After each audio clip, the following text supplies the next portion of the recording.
Hi, welcome to DramaMeans. This week we talk about the 2024 Chinese drama Spirealm. Today, drama means horror, drama means virtual reality, and drama means it was all a dream. In Spirealm, a young man finds himself inside a mind-bending video game reality that is trying to kill him around every corner. Faced with dangerous NPCs and vindictive fellow players, he must navigate through 12 levels in order to escape, each level being more challenging and more deadly than the last. You may have noticed that on our Instagram, we have posted about Spirealm before. It was released on air for about a few hours and then it was taken down. People claimed it was because it was BL and the book that it's based off of or adapted from is a BL novel. But I don't know if that's really the only reason. I think there's a lot that censorship was possibly it was worried about, so then it was taken down. But and we're talking about the Chinese government censorship, not general internet censorship. Yeah. For anyone who doesn't know, obviously dramas that come out of China go through a censorship process with the government. The government has to be okay with it being released. Some shows get shelved, and some shows have to be re-edited. And this one got kind of taken down and was unavailable for a little bit. Yeah. There's a prime example, I think it was last year or the year before. There was a priest adaptation of silent reading, Modul. I think it aired 8 episodes, and then it was taken down.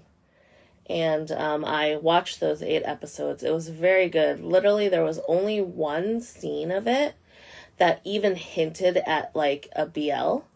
And people claim it's because it was a BL and that's why it was taken down. I actually don't think that's the reason. I think it's the reason of the content where a teenage girl, in the book she was 12, but a, adolescent girl is the actual killer. And I don't think that really passed censorship. Yeah, I can see that. That's a big thing. And basically, the producers of Modu was basically, we tried our best to try to get back out, and it's just not going to happen, and it's forever shelved. So we thought Spirealm was going to be like that, but luckily, I think there was a big enough following, and all the fans were kind of amazing because within those few hours they got all 38 episodes on the black market. Fans were able to watch it, and then fans also subbed it, so it was up in the ether. I actually was able to watch it during that time because someone had sent me a Google Drive link, and I was able to watch the videos off of a Google Drive. But then at some point they did put it back up. Officially it ended up re-releasing, and it was available on the normal platforms. Yeah, it is up now. It's on Viki. It's supposed to be on iQIYI. I wasn't able to find it on the iQIYI app. Maybe it's geo-restricted. But I was able to rewatch it again on Viki. So it is up. So you don't have to be a criminal to watch it anymore. Yes, and I'm rewatching it. I subscribe to the platforms, the legit platforms. But yeah, it was interesting because I was trying so hard. I was I need to watch Spirealm. And then I had asked around, and then this girl was super generous and nice and was here's the link. And I was cool, thanks. And me personally, I'm super against, pirating stuff and watching stuff illegally, except for if it's just no other alternative. I think it's kind of shitty if you could subscribe or you could buy something for a couple bucks and you go out of your way to watch it illegally, because a lot of people worked really hard and are trying to make a living by making entertainment. So when you're watching it for free, you're robbing all of those people, the creators, the directors, the companies, the crew members, the guy who provides donuts on Fridays. But if you're given no alternative to watch it, and something has been either scrapped or shelved, pirate the hell out of it. Go watch it. Because the creators intended it for it to be seen, and someone is depriving you of that. Yeah, and I think in this case, it kind of saved the show. Yeah, I think the demand made them put it back up, right? Exactly. Like, the fans, put it out there. It was just available already. And so it got such a good following and everyone liked it so much, it got a lot of social media attention.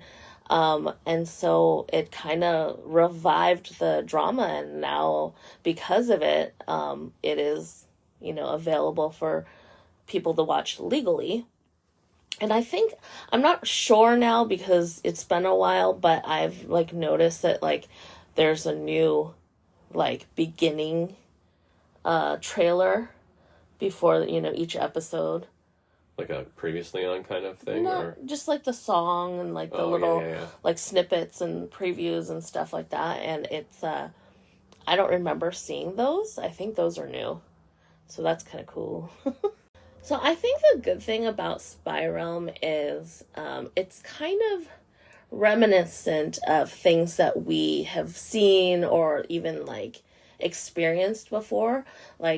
Maybe we've gone to an escape room, and we've gone through and tried to get out and solve puzzles and find clues and stuff. Or we've played a virtual reality game or other video games. So this is it has these aspects that we're used to, we're familiar with. And I, back in the day, because I'm old as hell, there was this game called 11th Hour that my friends and I loved playing.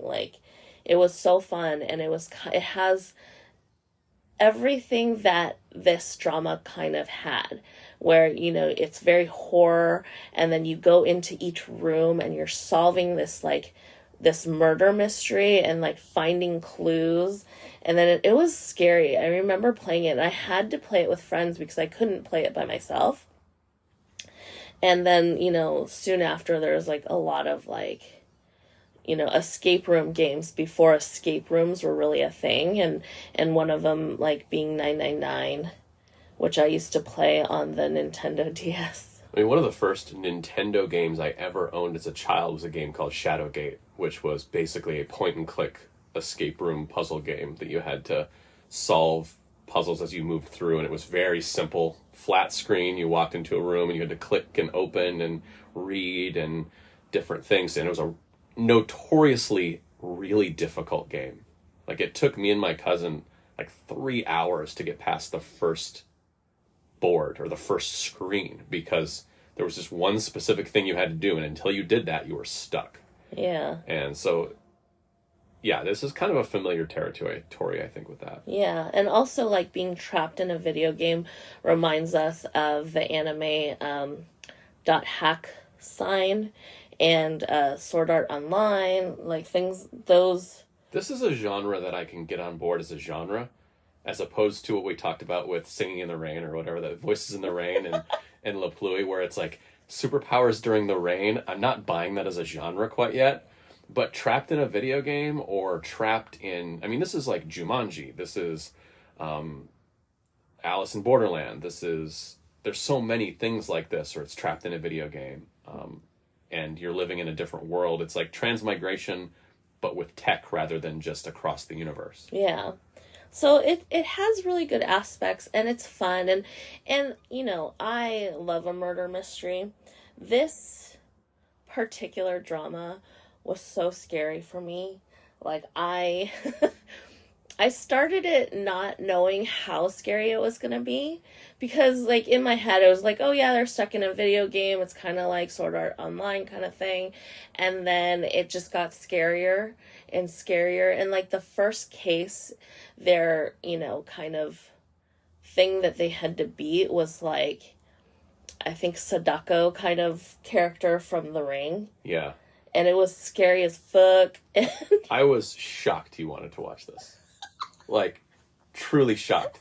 If you don't know Mel personally, let me give you a little bit of some background information. She does not like suspense. being kept in suspense and the building of tension. She just wants the tension to be like, okay, stop building the tension and let me know now. Like, does not like to be shocked and surprised and in suspense, and does not do horror. I do not do horror. I am so scared of horror. Like, there are certain dramas that I'm like, I get surprised, like when I watch Untamed, and the scene where like the blind girl is in that village, and then like they look out the window and she's right there, you know, and then all you see her is like spitting up blood, and I freaked the fuck out. You don't like the creep. Like, the creep, like, I should go back. It's not that you don't like tension and suspense, but you don't like that feeling of like creeping down the desolate hallway. Anything can jump out at you at any moment. And those kind of, that suspense creep, you are not a fan of that. So with suspense is not, I don't really mind suspense. I don't like suspense because I don't have the patience for it. Like, I have no patience. So that's where, you know, like, just get over it with it, because I'm like ready for the next thing. So I get annoyed with suspense. But like horror, like, the thing is, if it's a murder where it's just a human being and they're like in the closet and they're gonna like kill you, like, I'm not even scared of that. It is if it's a ghost or a monster, something like eerie, something like supernatural. Yeah, I can't handle it. Like after watching Spirealm, specifically that scene where it's the high school girl, you know, that was like basically bullied by her classmates, and then she gets run over and she's missing a leg, and they still like make up this song and like basically laugh at the fact that she doesn't have a leg after her death and stuff. And so like her ghost comes back and basically like makes people sing that song, and if they sing that song they get murdered. Except for this ghost loves to show up in the bathroom to kill people. I couldn't go to the bathroom. It was just not possible. I would hold it for days instead of going to the bathroom, because I can't handle that. And needless to say, every light in the house was on for days. So yes, I was very surprised you would watch this one, especially after you realized what it was, and then you kept going. I was shocked. Well, I kept going because I love both lead actors. And Xia Zhi Guang is like from R1SC Rise, and you know, I didn't get into Rise like early on when they were on like the Youth with Yous and the whatever, all the competition show. I didn't watch, but once they were in as the group, I started listening to them and like, you know, kind of noticing each member individually, you know, at a time, because that's kind of how I get to know like groups. I don't usually know them like all of them together. I have to like know one at a time. In my opinion, it's good. There are a lot of issues with it, which we will get into. A lot of like logic things, and like you can argue that, you know, it's in a video game, so a lot of like the like convoluted, you know, storylines and the over the top like pulling at your heartstring stories to help like each NPC in each case, and like, you know, just like the overall big bad is just so like over the top. But then you're like, well, it's a video game, right? You gotta kind of forgive them for the over the top unrealisticness. You're like, well, they are in ones and zeros land. Like, yeah, they're bits and bytes right now, so you can kind of do what you want and get away with whatever rules. It's so funny because in Spirealm, one of the cases, they're in kind of like this like insane asylum setting, you know, and there's this like nurse that kind of keeps an eye out on all the patients, and then you're just kind of wandering around in this like insane asylum, and people are dying when they like trigger something that like one of the rules. If you break a rule, then you like die. And so in this case, because it's a video game, it has to be over exaggerated and very horror and scary. But then we were watching Detective Chinatown season 2, and they did pretty much the same thing with their insane asylum or their like mental hospital, but like their set in reality, and it was so caricature-y. Like the old-timey stigma of a mental hospital, they still had. So then it was just like, you see the same type of like setting, but one is like, it's in a video game and it's horror, so it's understandable. And the other is like, this is ridiculous. This is such like an old way of thinking of how a mental hospital is. Well, it's one is being portrayed to you as your nightmare version of an insane asylum. So of course it's going to be scary and creepy because it's like all of your fears of what would this place be. So it makes sense that they would prey on those fears. And in Detective Chinatown, it just felt like they were just a little out of touch with what mental hospitals are in the modern day, even though it was supposed to be in Thailand.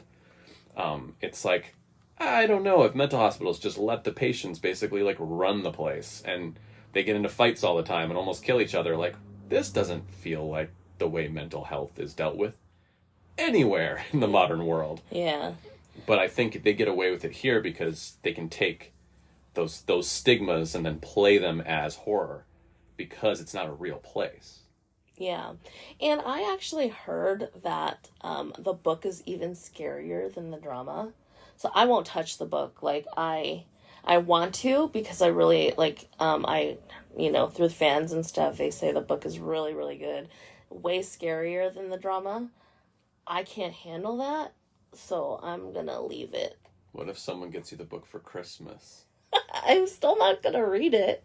Like, it could just be lovely on my bookshelf. That'd be really insulting not to read the Christmas gift someone got you. Well, don't get it for me then. As much as I do want to read it, I'm just gonna not, because I can't handle even scarier than the drama.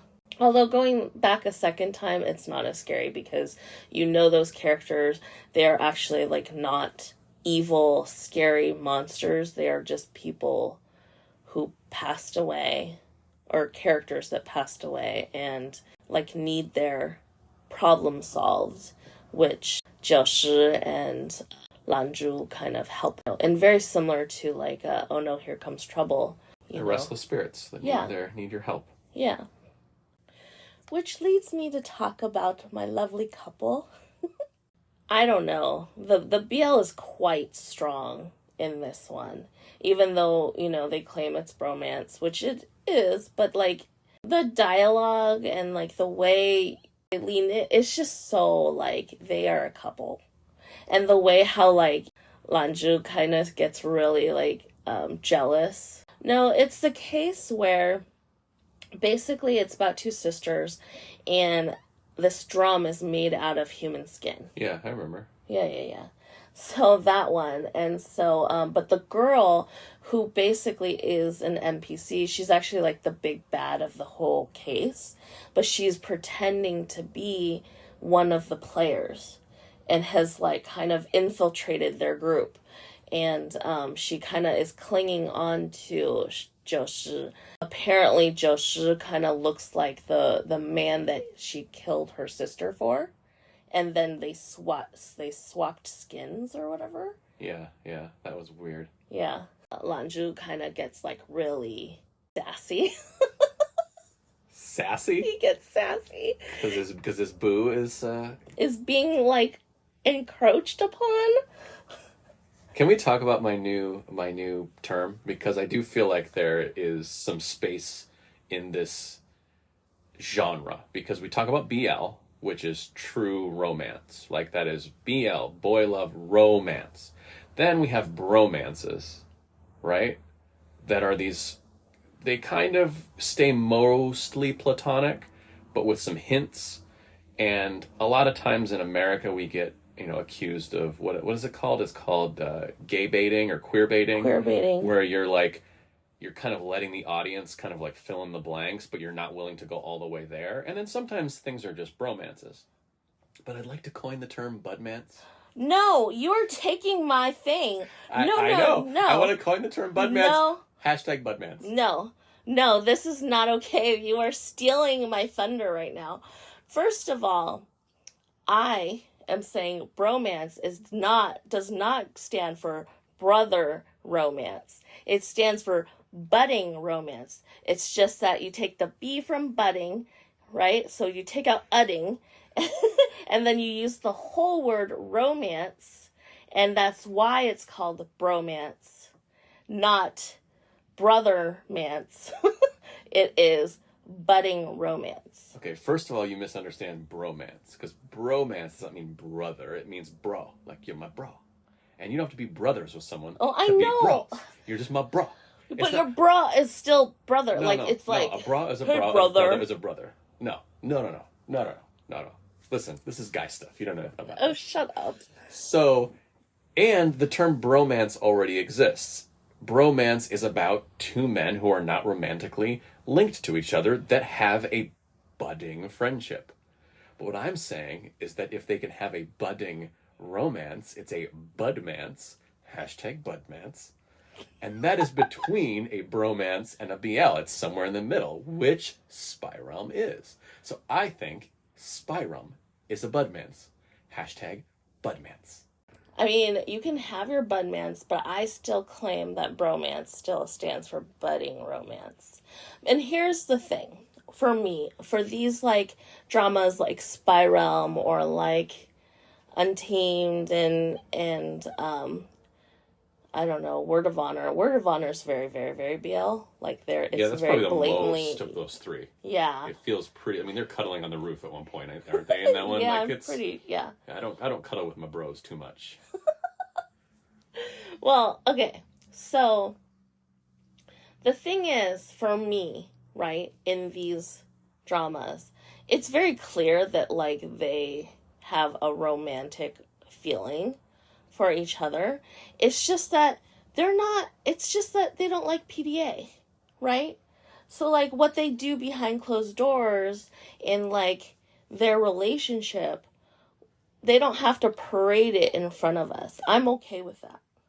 But as a drama, they should show the scenes behind the closed doors. Like, that's what we want to see. We're watching the drama. We're paying our good money. Are you paying your good money? We have the streaming service. We go to the movie theater. We pay our good money for this entertainment. I just talked about how we don't like to pirate things. Like, we want to pay for our entertainment. So it's either you're showing me the romance, because I'm showing up for a romance, or you're not. And it's kind of light romance. It's a bromance, it's a budmance, it's whatever you want to call it. But this one does fall in that, which is why a lot of people kind of thought they pulled this off the air because it was a BL. Here's the thing, though, because this is very, very walking on that line. It is Absolutely. Like, it is almost like... Word of Honor. Yes, it is very much like Word of Honor, where Lanju is very, very, like, in his face. And at one point, he, like, kind of compares themselves to the butterfly lovers. I mean, you can deny it for a lot of the scenes. I think as the creators, you could be like, no, just a bromance, just two buddies who like to go on adventures together. And then every once in a while, you're like, just don't look at that scene. Like, don't look too closely at that scene, censorship, because that kind of lets the cat out of the bag. And if you see my Instagram, I posted one of my favorite scenes where, like, that girl the night before was trying to get Joshua into her bed, right? And he was like, he literally goes, "Oh no, you're too fat." And then she goes, "What?" And he's like, "Oh, I said it wrong. I'm too fat." Right? And so then her thing is like something like, "Oh, do you want," or he goes, "Oh, do you want me to get you a blanket?" And she's like, "No, I have so much fat, I think I'll be able to manage." Yeah, not the smooth guy with the ladies, this one. Well, I mean, yeah. He was looking for an excuse to get out of that room. Of course. Well, no, because the three of them shared a room and they each had their own bed. That's what I mean, but out of that situation with her. But he often shares his bed with Lanju. Because they're bros. They're buds. They're fucking. I didn't see any of that. I mean, you know, they're mentally fucking each other. That's possible. Anyway, we are so off topic. So, needless to say, I love their character dynamic. I love their relationship. I love the feelings they have for each other. I kind of My only issue is I don't like the fact that he was like literally like he existed just because of 就是 because I feel like that kind of negates his like feelings for him because now he was written to have those feelings for him. Yeah. It's like, I can't remember what we were talking about when you have one character who only loves you because you're there versus loves you to love you. Yeah. And the love here is coming from, I have to love you because that's what I've been programmed to do, is to protect you. Yeah. So then now does the other person interested in him only because this other character's sole reason is their well-being? Yeah. Like, who wouldn't love that? Someone who waits on you hand and foot and protects you everywhere. Like, but is that love, or is that just, it gets into this weird place for me. Yeah. Although in the end, there is, I don't know if it's like the second to the last episode or the third to the last episode, but Lanju has like this whole monologue explaining like why he can't explain things, and that it's not just like a black and white answer of like him lying to 就是. He goes through this whole like, I can Google things and understand that love is supposed to mean this, and you know the love that someone feels for another is deeper than the ocean or the lake or whatever he said. But I can't explain to you why love is deeper than the lake because I don't know how to feel those things. Right. And then and stuff like that. And then but then he says the minute he met 就是 I've developed these feelings, and I've developed like I can be sad when these people in our lives have died, and my feelings for you is not as simple as just me because I'm existing because of you. So it's just like, I think that it kind of redeems itself a little bit in that scene. And honestly, that scene is the reason why I'm ranking it the way I'm ranking it. Gotcha. I will say that the two leads in this show both have Handsome's disease. Oh my god, they're so good looking. They are both very, very good looking human beings. My goodness. Like, do you need a minute? But it's just... I so need a minute to just revel in how good looking they are. Like, holy moly, they're freaking good looking. Yeah, they literally, when they're on screen next to any other actors, you're going like, well, that's not a real human. Like, those guys were created in a lab, right? Like, the real humans are standing on the other side of the room. And then you have two lab-created robots. Like, I was like, they are attractive people. Holy shit. Yes. But yeah, so I think another dynamic that I really like is this, previous episodes I've already like mentioned how much I love rivals becoming friends. And that really is the case when we're talking about Li Dongyuan, and he's from the White Deer group or whatever, the Bailu. And so he starts out, like he's in a whole different group than them. They're in the Obsidian, and then, Dongyuan is in White Deer, and they're kind of working against each other, but they have this appreciation for each other because they're both like big names in this game world, and like they are survivors, and they actually like make money to bring these like newbies in because they were dumb and played it once, and now they're stuck having to play through this game. So then these people hire them to like bring them through the game. And so both Dongyuan and Lanju are kind of this bigwigs in that game. So, but I like that they become friends, they work together, and honestly, Dongyuan dies by saving Jiu Shi. Yeah, I am a sucker for that trope. It's such an easy trope, but I'm also like, anytime you can like face your adversary and then turn them to your side rather than kill them, I'm such a sucker for that. I don't know. It just gets me. That was like half of the reason I loved Rurouni Kenshin so much, is that he doesn't kill his enemies. He basically beats them into submission, but then earns their respect. Yeah. And you're like, oh, yeah, that's the other. You can cut your way through the world and defeat the world, or you can turn the tides and turn your enemies into your friends. Which is kind of like a theme in this drama or book, is that they all turn, the big bads in each case, the NPCs, into their friends, which ends up helping them in like their final door. Well, I think that's also why I like it so much about, if you kill your enemy, you have one less enemy. But if you're able to look deeper and not just run from your enemies, I mean, this is on point for the thematics of every level. You could run from your enemies and just clear the level, or you could actually solve their problem. And solving their problem earns you a friend, earns you a helper. An ally, yeah. Yeah, so if they would have just escaped each level, they would have gone at that last level with nothing. But because they were able to turn those people to their side, they enter the last level with a support group.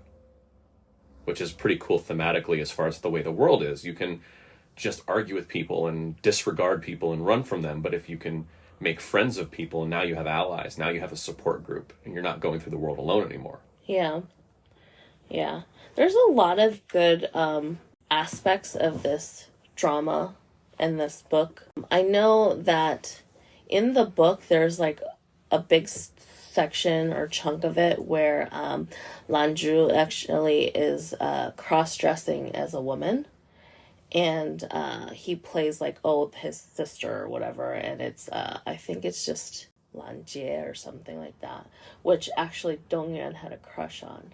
Oh, okay. So the whole thing was he was trying to get on the good graces of Lanju so that they would introduce Lan Jie to Dongyuan, and because he had this crush on him, and then eventually he finds out that it's actually Lanju.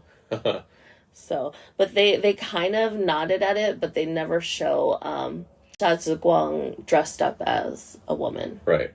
I think another character that I really, really liked is Joshi's roommate, or, bestie, or ex-roommate, because he ends up moving in with Lanju. So I kind of liked the fact that he ends up playing the game also, which Joshi never wanted him to. But it's just like, he's kind of there to like look after him and like worry about him if something's happening. He's worried that he's going to get scammed, so he had to like go check out Obsidian, and then finding out that he joined Obsidian. But then later when they meet up in the game by accident, like they end up going through the same door at the same time. And so then they have to work together. And then that's when his roommate found out that he started, being in Obsidian. And but it's just like their dynamic. He's not a hindrance in the game, which is nice, because I always worry about those characters where like they're the best friend, but then they're such a hindrance, He's not a hindrance, but he's not like crazy, like he's not so good that he belongs in Obsidian, So it's like a good balance. But then like in that scene where Joshi kind of is lost and is basically like so mad that Lanju kind of like lied to him, and then him finding out that he's an NPC, his roommate just like pours his heart out, and he was able to talk Joshi into helping, which I just love that like best friend character. Well, the true blue homeboy, like always got your back no matter what. Also can like see your blind spots. I think that's like a really important feature of characters like this, of not just being a yes man, like being a yes man when you really need a yes man, but then also being able to see the things that you refuse to see, or seeing through your temper, or your blind spots, the things that you may not be willing to take a step back and look at objectively. These characters kind of fill in those gaps, and that used in a really, effective way. Yeah. This drama has so much story in it that there was like never really a dull moment, at least in my opinion. Like it just, kept going, and then, they had a good, like, little cute breaks when there's, like, a little bit of flirtiness and a little bit of humor, and then it goes right into, like, story, action, suspense, and it's just, like, emotions, and it's just kind of this nonstop roller coaster that, like, you kind of don't want to get off. Whereas there's been so many dramas that either, are longer and has more time, or like the same amount of time, and they just don't have enough story to fill. And then you're just feeling like, oh, this is dragging so hard. But this, I was intrigued from beginning to end. Yeah, it's very packed, and it's paced different than a lot of dramas that we watch, especially the ones when they hit near 40 episodes, do seem to kind of lose steam in the middle. Because, I mean, my philosophy is always, you pack your stories so full, and then you can always cut them down and try to pack them in. But when you don't have much story and you try to expand them, that's where you really run into trouble. And this really felt like a show that had way too much, and then they squished it in, rather than something that, well, we've got 25, 30 episodes, but like, yeah, we can make 38. We can stretch, we can run this into a two-parter. It's everyone's favorite thing. Like, oh, this story's so good, it'll be a two-parter. You're like, no, it's not. Sew it up already. I do want to talk about one more character before we get into, like, bad guy territory. Is their little, like, actress, Tan Zhao Zhao, it's so cute, the trio, they're, like, dynamic. Because it starts out with her, like, being sucked into this game because she was, preparing for a role, right? And so she pays Lanju to kind of bring her through, and they have this, like, dynamic, and then she, as it goes on, she improves, and she's, like, more helpful to the group. But in every time that she's in a case or in a door with them, they have this dynamic where the two of them share a bed, and then she sleeps on the floor. Yeah. And it's just like, and she gets so used to it, and it's just like not even like a thing anymore, but it's just like, I don't know. I just love that. I don't know why. You like that they treat her like their puppy?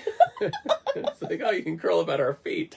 Well, at first it was always like, he's like, we can't share a room because, boys and girls it's inappropriate. Yeah, kind of thing. And she, in the beginning, used to, like, when she gets scared, she, like, kind of goes and grabs his arm, and he always just, like, no, you don't get to touch me. Jumps away. Yeah, it's like, you're not allowed to touch me, only Joshua can touch me. Kind of thing, right? And so then, and then she just gets used to it. And before, she would have her own room, or she would share a room with, like, another girl. But a lot of times with, like, the enemies, or, like, how scary things are, she just much rather share a room with the other two. But it's just like, she's just used to it. She's like, yeah, I'm gonna sleep on the floor, no big deal. I'm telling you, in a world like this, you wouldn't have caught me dead sleeping alone. Yeah, hell no. Too many creepy frickin' people climbing through the windows and axing down doors and coming up through the toilet. Like, I'm not going anywhere in this world by myself.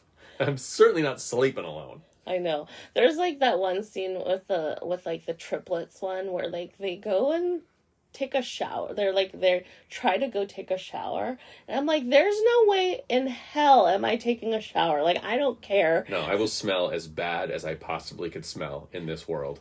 Yeah, totally. And then, like, I wouldn't even wear flip-flops in this world. Like, I want to be able to be running at full speed at a moment's notice.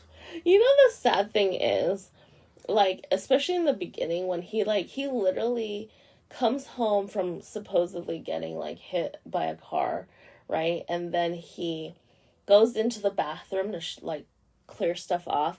And the minute he walks out of the bathroom, he's in the game, right? And it's like, what if he was barefoot? Like, he had just, Yeah, you don't wear shoes inside. Yeah. So it's like, How was he wearing shoes? He was inside his house. Shouldn't have been wearing shoes. you know what though? A lot of these Chinese dramas, they don't take off their shoes. Oh man.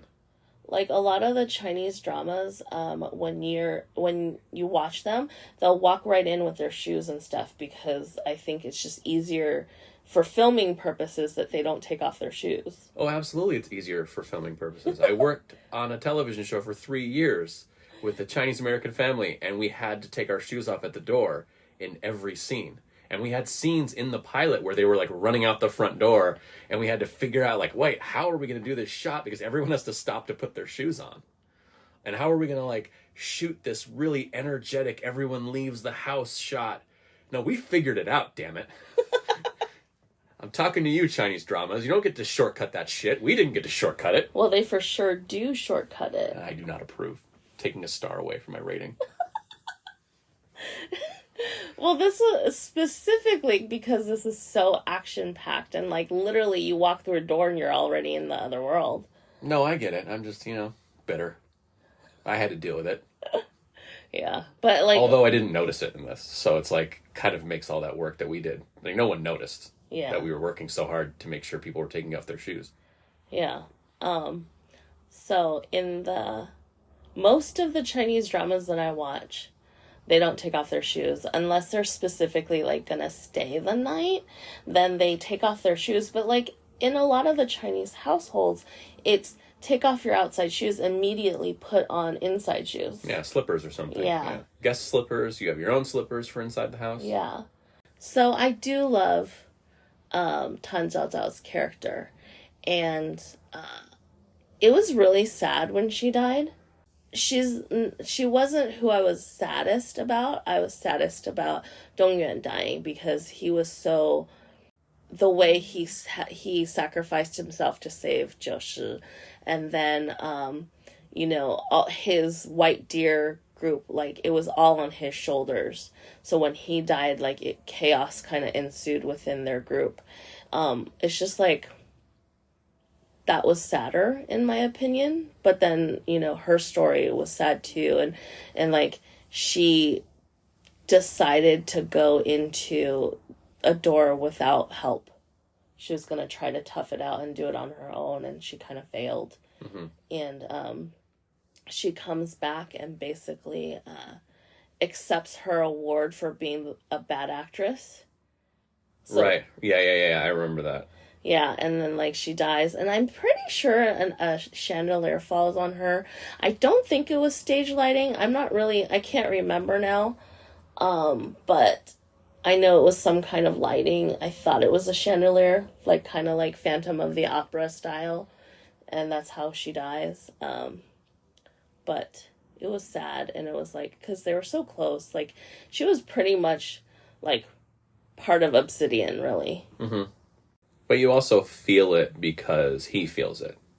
Yes. Like, it's one of those things where even if you didn't love her character necessarily, the journey she's gone on with him makes her endearing. Yeah. So losing her means a lot to him, and they did a good job of letting us feel that.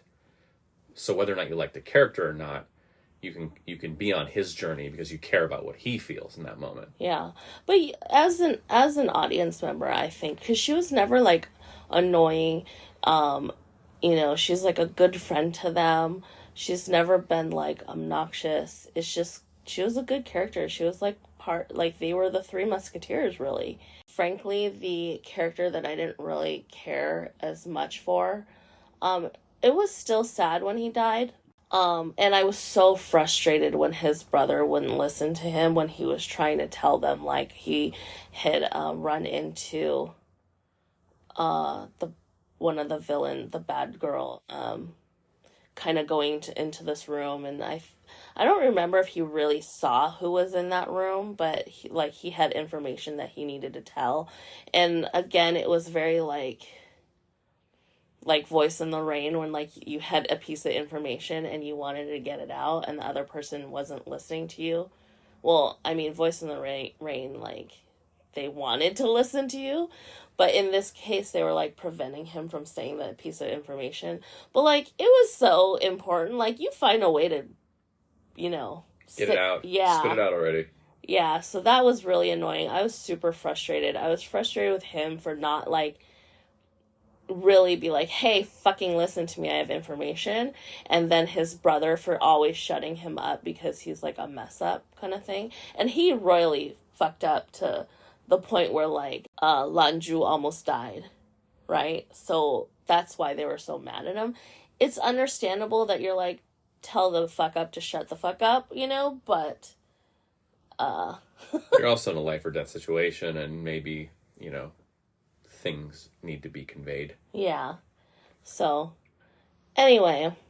But I do think it's a deeper point when you talk about killing characters, and I think everyone gets so obsessed. I call it like the Game of Thrones effect, where Game of Thrones was so good at killing off characters you loved and you didn't expect them to be killed off, and they killed them off before you would start thinking that that character would ever be killed off, and they did it so masterfully. But then the audience gets so obsessed about, well, who's gonna die next? And it's like, killing off a character in and of itself isn't all that interesting if you haven't built the foundation for caring about them, and the main characters care about them, and it's surprising, but it's also, it just can't be surprising, and that's it.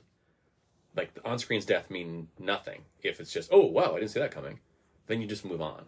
But when they have impact, then you're like, what did they just do to my world? Like, they just shattered my world with this character death. Those are the ones we feel. And I think sometimes people just get too consumed with, oh, what character are they killing off in what shocking way? And it's like, that's actually not what you care about. It's all the stuff that leads up to that, where you go, oh no, she went and did that mission by herself. He's going to realize now that she just did that, and now she's gone, and now he's destroyed. Yeah. The thing is, in this drama, it does it well because it's gradual. Each time someone dies, it's very gradual, and it's like, it kind of makes sense that they do. And then as opposed to Journey to Love, where like they just killed off a bunch of people at the end in like such an unnecessary way, where it's just kind of like, oh, well, that doesn't make sense. But in this, it does make sense when they die. Yeah, I always say, like, the characters need to earn their death as much as they earn their hero moments. So if your character hasn't earned their death, there's no reason to kill them off. It doesn't serve you.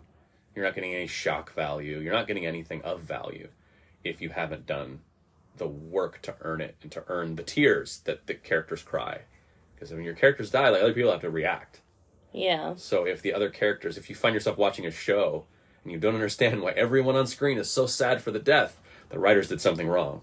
I find kind of weird is, okay, so the bad guys in the video game, the NPCs, where, you know, eventually Lanju and Joshi kind of help, right? Those are the ones that are kind of scary, but you care for. But those are like the really exaggerated characters, right? They are, you know, horror movie characters. They are scary, you know, and they look very like caricature-y because they are, you know, designed in a video game. But then there's the other players where they come from reality, right? And for whatever reason, those villains are so over-exaggerated and caricature-y that it's like, why though? Why are you so over the top? Because you're from reality. They came from a comic book. They got sucked in from a comic book into this video game. It's the only explanation I can think of. Yes. So it just doesn't make a whole lot of sense that they're so over the top, those characters. You know, just from like the clothes they're wearing to how they behave to like their hair, just like, and you know, it's just like so weird. And sometimes the actors are kind of so over the top too, and it just makes that character even more like over exaggerated, and it's just like, it takes you kind of out of it when those bad guys are like in there and they're like scheming and plotting, and they're just like really bad at it too. So it feels like they should have made them the most grounded bad guys. Like, yeah. It really felt like they should have made an effort to make anyone coming out of the quote-unquote real world be very grounded in reality, and then everyone else be from the video game and be over the top in an exaggerated way, so you could really tell the difference. Because it would also have been able to juxtaposition, who is an NPC and who isn't. And oh, shocker, a person you think is an NPC is not an NPC. You know what I mean? That like twist would have been, well, he's not over the top. He behaves like a human being. Oh, there's something different here. But instead, the bad guys got to be cartoons in the cartoon, which is weird. Thing is, with the big bad, the guy that like wants to basically steal all the secrets and sell it off, and like basically make this game like super popular and like lots of copies of it or whatever, distributing it. That guy is so over the top and his henchmen are so over the top. But then they just kind of aren't very effective in like their villainy in the game. And it's just like, and that's why they also feel so caricature-y, because they don't really do anything. They don't amount to much. And then the real villain is still the video game. Yeah, I often found myself not quite understanding the real world bad guys other than just needing opposition. Like, it gave me a very Walking Dead vibe of the whole thing with The Walking Dead is like, avoid the zombies and fear other humans, because those are the people who are going to screw you over in the end. So I get that, but I never quite bought their goal and their end game, and like it just didn't seem to really equate to much other than our main characters need rivals, I guess. Yeah, and I think the only time that I really felt like that guy was like the real villain is in the 10th Door. Basically playing his character as like a good guy and like has gone all the way to like helping, the Obsidian crew basically, and so you think he's like a good guy, and then in the end he's the one that's been hiding and the one that the bad girl was like meeting up with when the kid Chanli had like run into them like meeting up or whatever. That part, like, it got me. I couldn't recognize him at all. Like, I've seen, in the real world, he has, like, a little goatee and, like, and he's just, and then he was so, like, caricature bad guy that you don't, like, really recognize him when he's playing, like straight up, normal dude. Mm-hmm. So, like, I totally didn't recognize him at all. And so when, like, And the thing is, I actually did think he was a bad guy, and I was like, don't trust him, and then they trusted him. But then I was like, well, it's so obvious for him to be a bad guy that I kind of just wrote it off. And I was like, oh yeah, he maybe seemed like a bad guy, but that was just like to throw you off, but he's actually a good guy, whatever. And I just kind of like gave it to them, and then you realize, oh shit, he is a bad guy, and he's like the big bad guy. Mm-hmm. Yeah, it's like one of those like, I thought that was the twist, but that was too easy, so that can't possibly be the twist. Oh, wait, that's the twist. Yeah, I fell for it.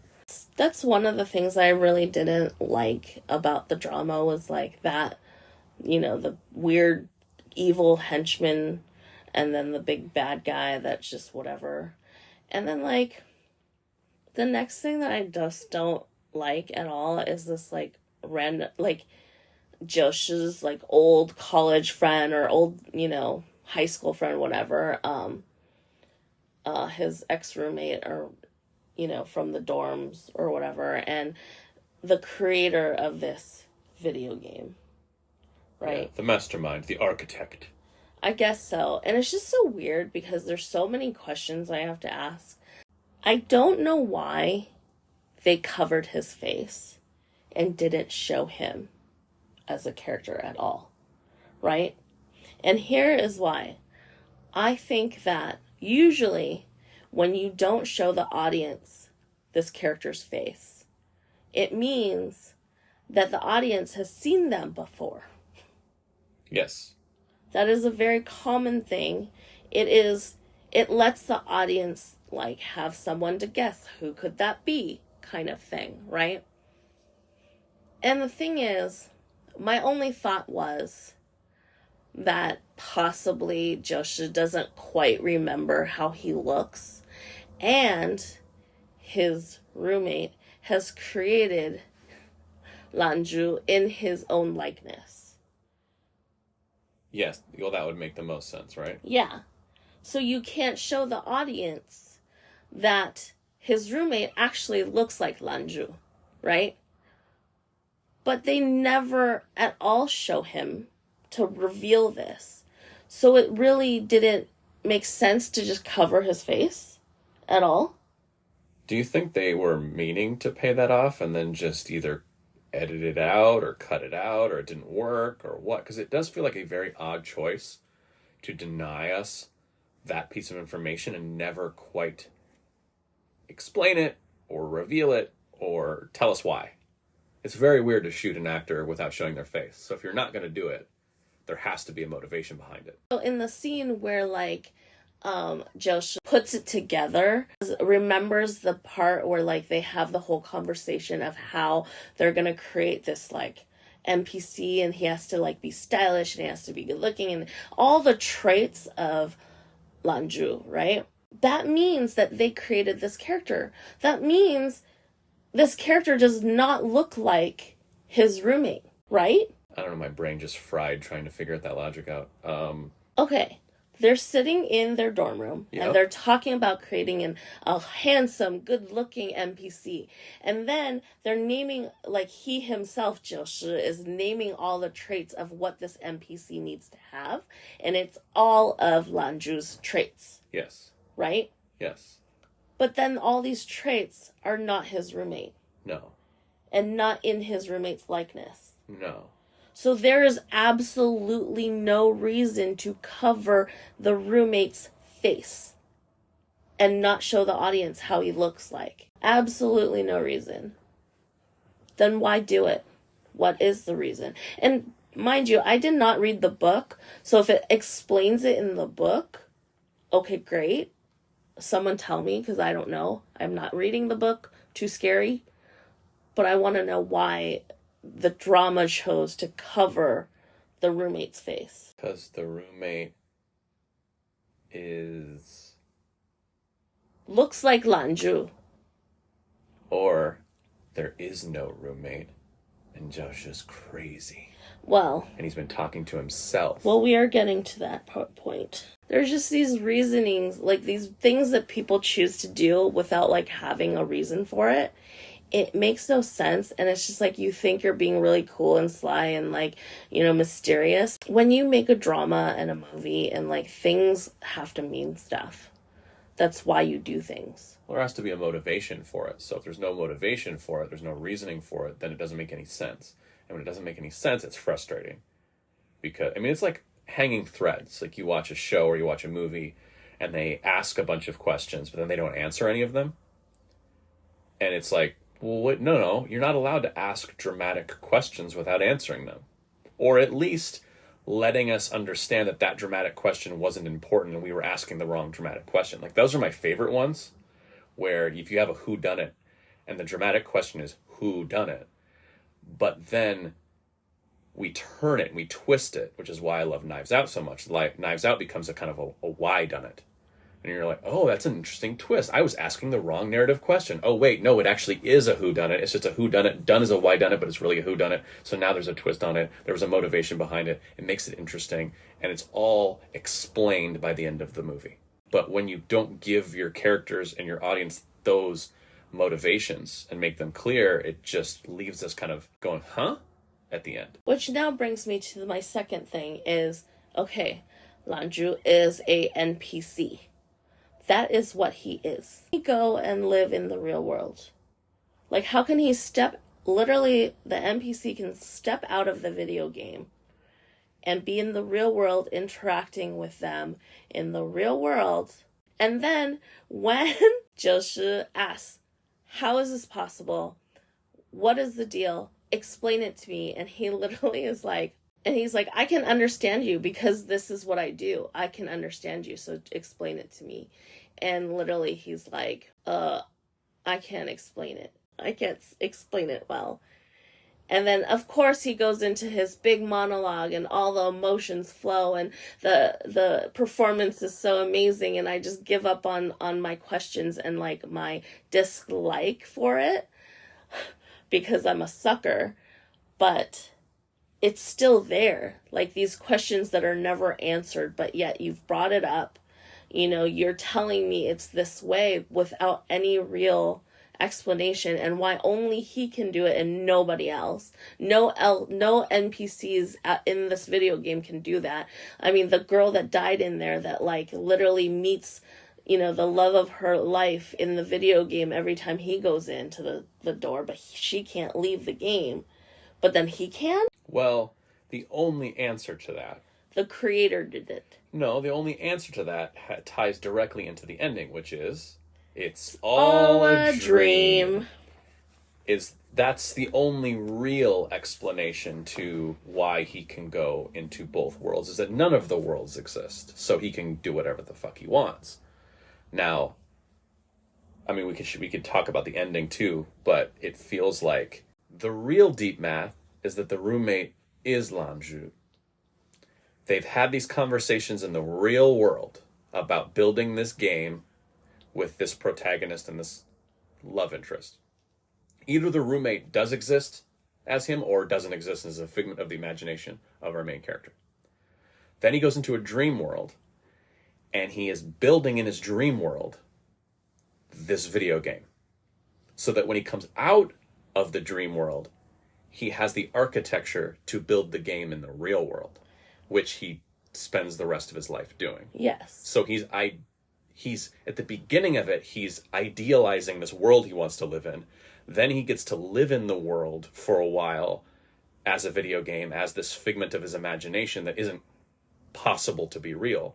Realizes it's such a great place to exist, then he comes back to the real world and decides to create it.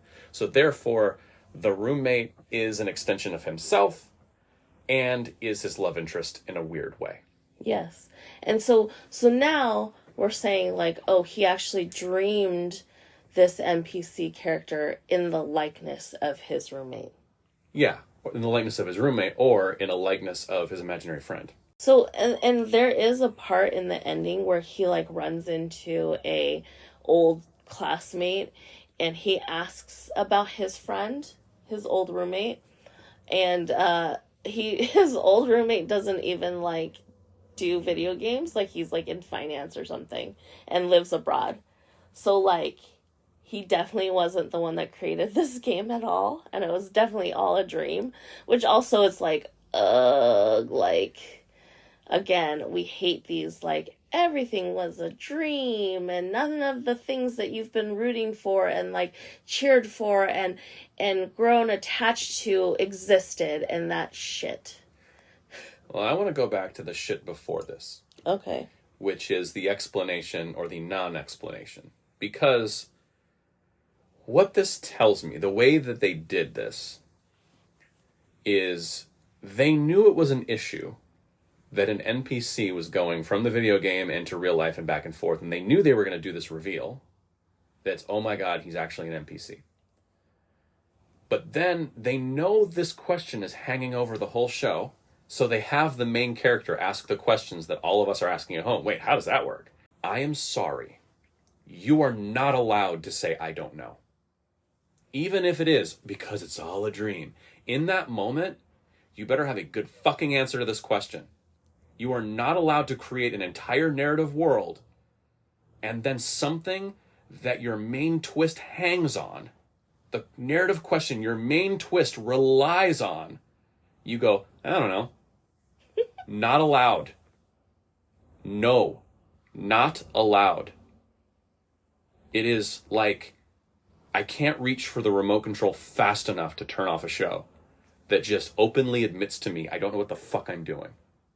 It is absolutely unforgivable. Anybody who's telling stories out there, a bad explanation is better than no explanation. If they would have clunkily gone, hey, you know what, video games are weird and I was specially programmed to exist in both spaces because I use the Wi-Fi of your grandma's router. I don't care what the explanation is, but you better fucking have one. I don't know, I'm secretly a Teletubby. I don't care what the frickin' answer is. You just can't say, well, you know what, I know the answer. What? Here's the deal. I know the answer. I just don't know how to articulate it because I smoked too much weed last night. No. No.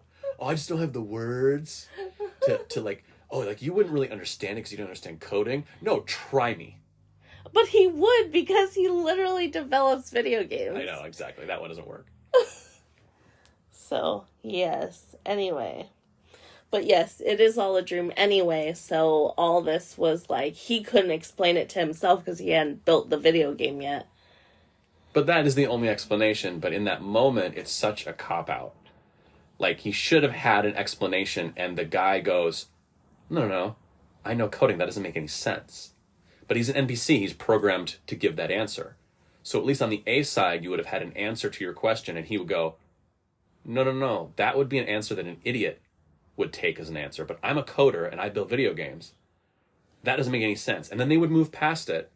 And then when it's all a dream, and we're talking about him living in this video game, now he can go, oh, that's why he didn't have an answer, because he didn't know the answer to my question. Now it makes sense. That's how narrative works. So there are a lot of things that we're like not so keen on. And this whole like 11th door, which is supposedly the final door, and then like the whole clue is that, oh, 2 goes in and only 1 returns, right? Which literally has the Yang family premonition. So there's like, suppose in one of the wars, I can't remember which war it was, but it was like the Yang family legacy, where like they had 7 sons, and all 7 sons go to war, and only, well, they said the premonition is basically 7 sons return and 6 son comes back, right? And like in Chinese, of course, it's not, there's no pluralization on the son's part. So everyone thinks that one of the son is going to die, but really only the 6th son comes back. Mm-hmm. So that was the premonition. This has a very similar, like, 2 goes in, 1 returns kind of feel to it. So it was like, that was the 11th door, and then you go in, and it actually doesn't feel like anything, like nothing compared to like how hard all the previous stages were, you know, where you go in. And I can understand like with other ones where it's like, if it's not the 2 leads, I guess, if they were to go through the 11th door, like all the previous bad guys, all the previous NPCs would go and attack them. And then also everyone who has died in the game become NPCs and they also attack you. It would be really scary. But for the drama, because all the NPCs became their friends, so it just didn't feel very like dramatic. It didn't feel, you know. It's one of those things that I appreciate thematically, and I like the build up to, but it does suck some of the drama out of it. So they needed to find another thing to escalate the stakes, because it is the end of the show. So they needed to figure out a way of, even though they've gained all of these friends and support, it still needs to be really, really difficult. It still really needs to have like dire, barely escape by the skin of our teeth. And if they wouldn't have made friends, they would have never escaped. They wouldn't even had any hope. But because they did, they barely scraped by. And it's a little bit too easy now. And I think they went too far with the thematic. That is good. I think it's really good. It's just, you can't also let it vacuum up all the drama in the meantime. Yeah, so like when you watch it, you're like, oh yeah, the 10th door was like the real big climax, and then the 11th door was just like, literally it was basically previous characters coming to say goodbye. Yeah, it was a cameo show. Yeah. Yeah. It was a whatever, and then 12th door is the end of the game, basically. They both go in, and luckily they had the bad girl there, and so the bad girl chose the other door, because like it would only open if like you use the 2 keys, and then like one person each has to go into the door. Mm-hmm. Right? So that's why it's like, you know, 2 people go in, only 1 returns. But because there was a bad girl there, the bad girl chose to go in the bad door, and then so both of them went through the good door. Right. Little flaw in the game there. Yeah. You just bring a sacrificial lamb with you. Yeah, pretty much. Trick dumb people to do your things for you, and then you'll live. She was willing to sacrifice for them because she was she was heartbroken because the man that she loved sacrificed her, so she's willing to just be sacrificed or something. A little convenient. Yeah, pretty much. Anyway, so that was your end, and then it was all a dream, and then he spends the rest of his life creating this world so he could see the NPC again and live in an NPC-filled world. Well, I will give him that reality kind of sucks. And sometimes the idea of living in a video game don't sound so bad. Yeah, especially, like, if the love of your life is an NPC, like, I guess that's your only choice, is to, like, try to create a world where you can live with your NPC. Right. I mean, I wish when he builds the video game and goes back in and sees the NPC, he's like, hey, can you go to the real world now, motherfucker? You want to explain that to me? Let's see if you can do it again, bitch. I'm not really sure how the book ends. And through comments by fans who have read the book, they say that this ending is pretty satisfying. So, I don't know. Like, I don't necessarily want to say it's satisfying because I just feel like it could have been better, or I just wanted something more. I mean, I guess it's kind of written into a corner where, like, you know, one of your male leads is a NPC, so, like, there's no real other way than this. But, like, I don't feel satisfied, but, like, those lingering emotional feelings are there. And so, like, that's why I put it, like, in a higher spot than I normally would with, like, a lot of plot holes and a lot of, like, you know, logic issues that, like, don't get answered. You introduce stuff, you don't pay it off. That's an issue. But I'm a sucker for emotion. That's, like, one of my biggest things, is if, like, you let me feel the emotions that your characters are feeling, and for the most part things work, I'm gonna give you a pass. So, I'm rating this solely because of that last monologue that Lanju gives about his, you know, not him being an NPC. He doesn't understand emotions, and he doesn't know how to explain those emotions and feelings and things like that. Like, that is an amazing monologue. Xia Zhi Guang, like, does an amazing job doing it. I am definitely going to post that clip on Instagram. So even if you haven't watched the drama, or you just want to watch this particular clip again, I'm going to post that one because it's just so moving. It's, you know, the performances are done so well. Huang Jun Jie is, like, those emotions are, like, bouncing back off each other, and it's just, like, that heightened. They've never talked to each other in this way before throughout the whole drama, and it just literally does feel like, you know, when you're, like, shaking up a bottle of champagne and you pop the cork and everything's just flowing out. This scene is it. So because of this scene, I'm going to give it drinks on a pool deck. Normally I would give it, like, I don't know, onboard karaoke to, like, in the buffet line. But because of this particular monologue and scene and just the performance itself, along with a lot of the good things that they've done, so drinks on a pool deck. Well, I am the opposite because I'm a vindictive asshole. And I need something to answer the questions that they ask. And I also need them to answer them when they ask them. And this show goes right up to the end and then makes two of my hugest pet peeves in all of pet peeves. Is not answering questions and it was all a dream. Like, they hit me with a double whammy in this one. I think if it wasn't for that, it's right up there. Drinks on a pool deck and the buffet line. The pacing is great. The horror is pretty well done. It's well produced. It's well directed. It's well acted.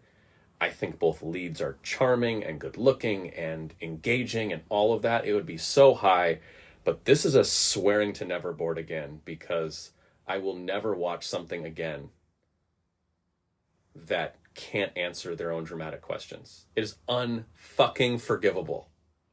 That's a 4? That's a 4. Yes. Because you just spit in my face. Like, I'm reminded of the show Lost. Lost had so much momentum coming out of the gate, and then it got a little weird and they kind of lost me, but people loved that show. And they got all the way to the end, and they kind of demonstrated over and over again, oh, by the way, all these mysteries we set up, we didn't know what the fuck we were doing. We know as writers that asking dramatic questions is really interesting, and it's a really good way of getting an audience to lean forward. What they forgot was, when you don't answer those questions, you've betrayed your entire audience. You've basically just thrown up a middle finger and rolled the end credits. And they ruined mystery TV for the rest of us. You can no longer pitch Lost in Hollywood today, because every executive goes, all right, so it's a mystery show. And yeah, it's a mystery show. What's the answer? We need to know it right now, because we will never trust a writer again. Because we didn't ask when they pitched Lost, wait, what's the answer? Don't worry, guys. We've got a great answer. We don't want to pitch it to you because we don't want to ruin the narrative enjoyment for the executives. You have to wait. And they said, okay, we trust you. And they burned that bridge for everyone in Hollywood. So I feel betrayed a little bit when it comes to that. So ultimately, this would be much, much, much, much higher. The quality of this show is very, very high. I would actually, it's a weird one. I would recommend you go watch it if you haven't watched it. Just for me personally, don't spit in my face at the end. Yeah. I forgot to mention that this was directed by Danny Pang. He's old school Hong Kong director that I grew up watching. So originally, I want to have a second recommendation because a movie called The Eye was directed by him, and it was a really great horror. He does have issues with story. Yeah, well, the Pang brothers, right? There are two of them. The Pang brothers, but Danny is the mastermind director portion of them. He's the screenwriter director. He started out kind of doing editing, and then his brother was a colorist. And then they started, doing productions together. I think they actually started doing Hollywood stuff, and it didn't really do very well. And then they kind of went back, and I don't know what his brother is doing now, but, yeah, Danny Pang directed this, and I mean, they are masters of horror, but they do have some story issues. So it kind of seems they still need some work on that part. But they should know better. Honestly, it's just, they've made enough film. You have to know better than to just ask questions and then let it all just kind of hang out there. And I get it. Like you, I have not read the book. So I can't say. Maybe the book has lots and lots of answers. I don't give a shit about the book. I'm watching the show. And you still have to entertain me fully.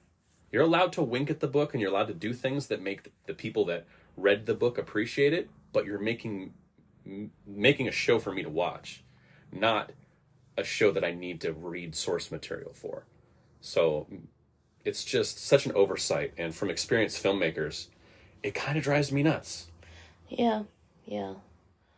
Anyway, just wanted to throw that in there. But that is our rating, and we have now 2 recs because I just thought of recommending The Eye, directed by Danny Pang, but also a video game called Little Nightmares. It's very similar in terms of horror, and then also it's you have to solve these puzzles to get to the next stage, and you kind of wander through this world, and you go into different rooms or houses and things, and you have to figure out how to solve the puzzle in order to get to the next level. So very similar to Spirealm. Check that out if you haven't. It's called Little Nightmares. Also a little scary. We started playing it, and then I got scared, so now just Ryan is playing it. Yeah, it definitely has that feel of stepping into another world. It's very crazy, and fantastical and everything is kind of larger than life and bigger than you, like physically bigger than you as you try to navigate. So it's an interesting kind of side-scrolly, two-dimensional, fun, not complicated game, but you have to figure it out. You got to figure out the puzzles and figure out how to master each board. Yeah, so check that out. And that is us for today. And we will see you next week. Thanks for listening.